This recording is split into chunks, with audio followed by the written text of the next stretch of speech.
Hello friends, this is Shobhan and you are watching my channel Shobhan's English Tutorial. বন্ধুরা আজকে আমরা আলোচনা করব এক সবচেয়ে গুরুত্বপূর্ণ একটা টপিক ফ্রেজাল ভার্ব বা গ্রুপ ভার্ব যেগুলো পরীক্ষায় নানা পরীক্ষায় চাকরি পরীক্ষা থেকে শুরু করে মাধ্যমিকে এসে থাকে।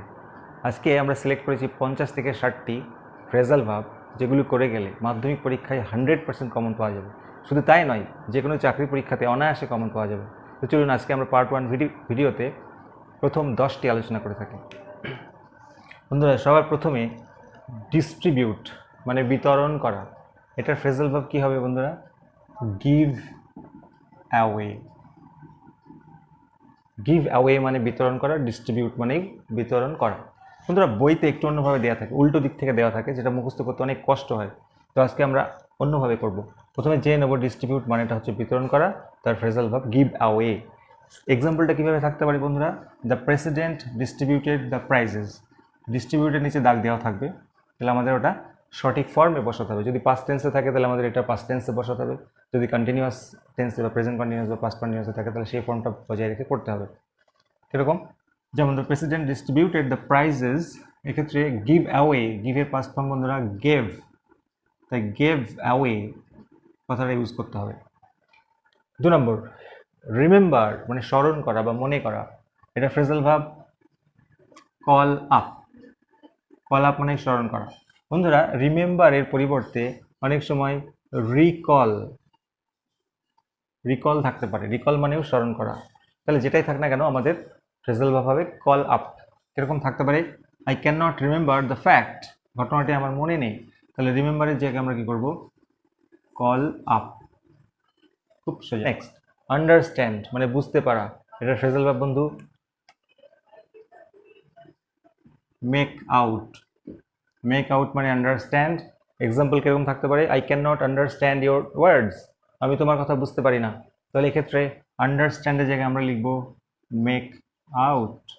মেক আউট মানেও যা, আন্ডারস্ট্যান্ড মানেও তাই।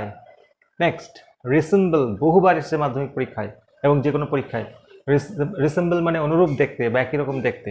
কীরকম এক্সাম্পল থাকতে পারে? সে রিসেম্বলস হার মাদার, সে তার মায়ের মতো দেখতে। অর্থাৎ এটা ফ্রেজাল ভার্ব হবে টেক আফটার।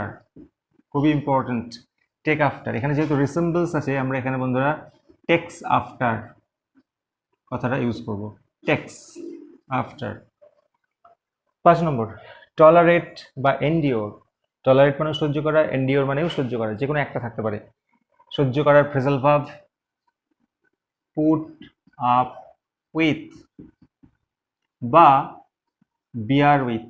এটা দুটো ফ্রেজাল ভার্ব আছে বন্ধুরা, খুবই ইম্পর্টেন্ট। পুট আপ উইথ বা বিয়ার উইথ, অপশনে যেটা থাকবে সেটা করতে হবে। We can not tolerate such insult, তাহলে টলারেটের জায়গায় আমরা কী করব? পুট আপ উইথ, বা যদি বিয়ার উইথ থাকে তাহলে bear with. Next one reject মানে বাতিল করা। রিজেক্ট মানে বাতিল করা, এটা ফ্রেজাল ভার্ব বন্ধুরা turn down. Turn down, turn down মানে রিজেক্ট করা। Example he rejected my proposal, সে আমার প্রপোজালটাকে রিজেক্ট করে দিল, বাতিল করে দিল। সেক্ষেত্রে আমরা কী করবো? এটা যেহেতু পাস্ট ফর্মে আছে তাহলে ফ্রেজাল ভার্বটারও পাস্ট ফর্ম ইউজ করতে হবে। যেমন টার্ন এর past form turned, turned down my proposal, turn down my proposal. Next search মানে খোঁজা। সার্চ মানে খোঁজা, এটা ফ্রেজাল ভার্ব বন্ধুরা লুক ফর। লুক ফর মানে খোঁজা।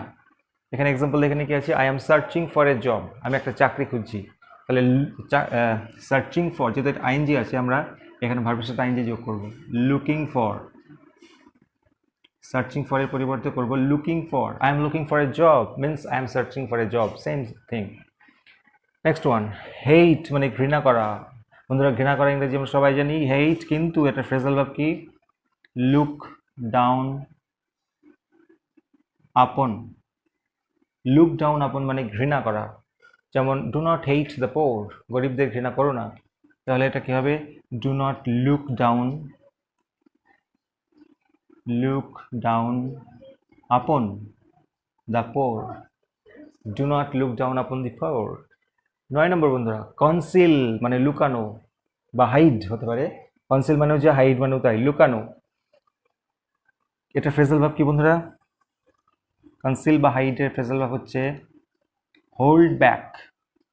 বহু পরীক্ষা এসছে, হোল্ড ব্যাক মানে লুকানো। আমরা কিভাবে করব? She concealed the truth. যেহেতু এটা পাস্ট ফর্মে রয়েছে আমরা এটা পাস্ট ফর্মে ইউজ করব। হোল্ডের পাস্ট ফর্ম বন্ধুরা held, held back. Very simple, she held back the truth মানে সে সত্যটাকে লুকালো, means conceal the truth. Last one, publish মানে প্রকাশ করা। প্রকাশ করার ফ্রেজাল ভার্ব বন্ধুরা bring out. Bring out, bring out মানে প্রকাশ করা। এখানে এক্সাম্পল এখানে কি আছে? This book was published in 1990। এটা বন্ধুরা একটা ফ্রেজাল ভার্ব তো করতে হবে, কিন্তু এটা দেখে নিতে হবে স্ট্রাকচারটা কি আছে। এই বইটাকে পাবলিশ করা হয়েছিল 1990 সালে, অর্থাৎ প্যাসিভ ভয়েসের স্ট্রাকচার আছে। আর প্যাসিভ ভয়েসের স্ট্রাকচারে মানে ভার্বের থার্ড ফর্ম বসে। এক্ষেত্রেও আমরা কি করব? ভার্বের third form bring, brought out. তাহলে this book was brought out in 1990। তা এই হলো বন্ধুরা সবচেয়ে গুরুত্বপূর্ণ 10টি ফ্রেজাল ভার্ব, যেগুলো মাধ্যমিক পরীক্ষায় ঘুরে ফিরে এসছে এবং যে কোনো পরীক্ষাতে বারবার এসছে। তো বন্ধুরা কেমন লাগলো আমার ভিডিওটি জানাবেন। যদি ভালো লাগে লাইক, কমেন্ট এবং শেয়ার করবেন, এবং অবশ্যই সাবস্ক্রাইব করতে ভুলবেন না। Thank you very much.